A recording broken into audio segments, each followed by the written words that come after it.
Thanks for watching अभ्यास सफलता। मैं शंकर। आज हम लोग पढ़ने जा रहे हैं कि 1 ग्राम पदार्थ को टोटली डिसॉल्व करने से कितना एनर्जी मिलता है। ठीक है, बाय द वे हम लोगों को एक बात ये पता है कि इस ब्रह्मांड में जितने भी अमाउंट में पदार्थ है और ऊर्जा है, इन सबको ना ही हम लोग क्रिएट कर सकते हैं, ना ही हम लोग इसे डिस्ट्रॉय कर सकते हैं, है ना। तो इसी से हम लोगों का एक फॉर्मूला मिला है, हम लोगों को एक फॉर्मूला मिला और वो फॉर्मूला है E equals to mc square. E equals to mc square. और इसी फॉर्मूले से आज हम लोग कैलकुलेट करेंगे कि 1 ग्राम ऑफ सब्सटेंस को जब डिसॉल्व किया जाता है तो हमें कितना एनर्जी मिलता है। ठीक है, तो हम लोग चलिए शुरू करते हैं, आज कैलकुलेशन देखते हैं। ठीक है, तो m यहां पर आपका है mass of substance, mass of substance, और वो है 1 ग्राम, राइट, वो है 1 ग्राम। ठीक है, c आपका है स्पीड ऑफ लाइट, c है आपका स्पीड ऑफ लाइट, और इसका वैल्यू होता है, हमें पता है 3 × 10⁻10 सेंटीमीटर पर सेकेंड। देखो कोई ये भी बोलता होगा नहीं यहाँ पे 8 होगा, ठीक है 8 भी होता है, पर वो एसआई सिस्टम में होता है, हमने सेंटीमीटर लिया है, यानी कि सीजीएस सिस्टम में लिया है। ठीक है, तो और हमें कैलकुलेट क्या करना है, हमें कैलकुलेट करना है एनर्जी, कि 1 ग्राम पदार्थ को या 1 ग्राम सब्सटेंस को डिसॉल्व करने से हमें कितना एनर्जी मिलता है। ठीक है, तो ये आपको कैलकुलेट करना है। ओके, ठीक है, तो हम लोग लिखते हैं E equals to mc square. आपके पास m का वैल्यू दिया हुआ है, आपके पास है 1 ग्राम, ये 1 ग्राम हो जाएगा, इनटू c का वैल्यू है हमारे पास 3 × 10 के पावर में 10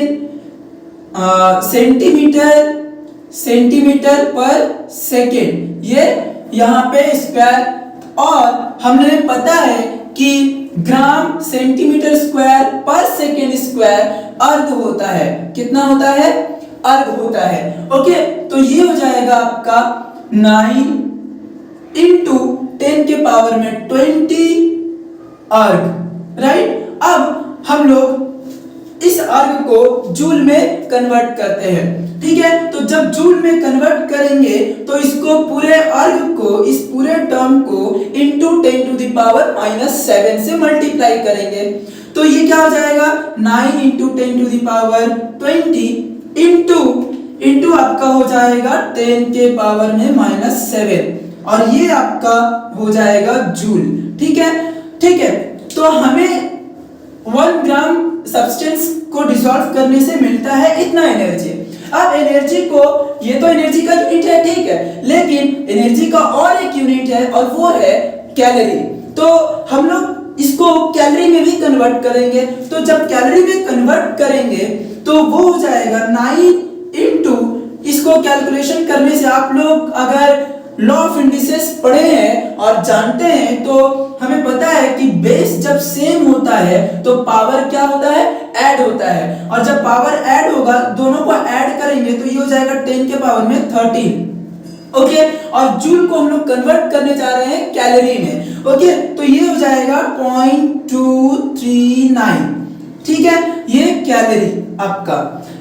देखो, जब अगर आपको जूल से कैलोरी में जाना है, आपके पास कोई भी अमाउंट में हो एनर्जी और वो उसका यूनिट आपको दिया गया हो जूल, तो आपको बोला जा रहा हो नहीं इसको कैलोरी में कन्वर्ट करो या कैलोरी में निकालो, तो ठीक है ना, सिंपल क्या करना है 0.239 से उसको मल्टीप्लाई कर देना है, तो ये आपका वैल्यू हो जाएगा 2.15 × 10 के पावर में 13। मैंने जस्ट इस वाले टर्म को और इस वाले टर्म को मल्टीप्लाई कर दिया और इस वाले टर्म को एज इट इज यहाँ पे पुट कर दिया, तो आपका वैल्यू आ जाता है इतना कैलोरी।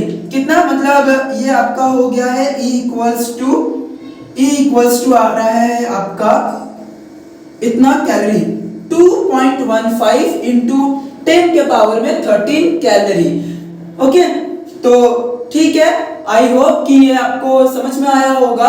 और आप यहाँ से ऐसा नहीं है कि बस 1 ग्राम, आप यहाँ से 1 केजी का निकाल सकते हो, 10 केजी मैटर का निकाल सकते हो। कि मान लो आपको दे दिया गया 15 केजी का सब्सटेंस दे दिया गया है और आपसे पूछा है कि कितना इससे एनर्जी हम लोगों को मिलेगा, तो सिंपल ये आप फॉर्मूला लगाओ और आप देख सकते हो कि 1 ग्राम से अगर इतना कैलोरी मिल रहा है तो 15 ग्राम या 15 केजी जितना भी दे दिया जाए आपको, आप उससे कैलकुलेट कर सकते हो, है ना। तब तक ठीक है, तो हम लोग मिलते हैं नेक्स्ट वीडियो में, तब तक के लिए थैंक यू।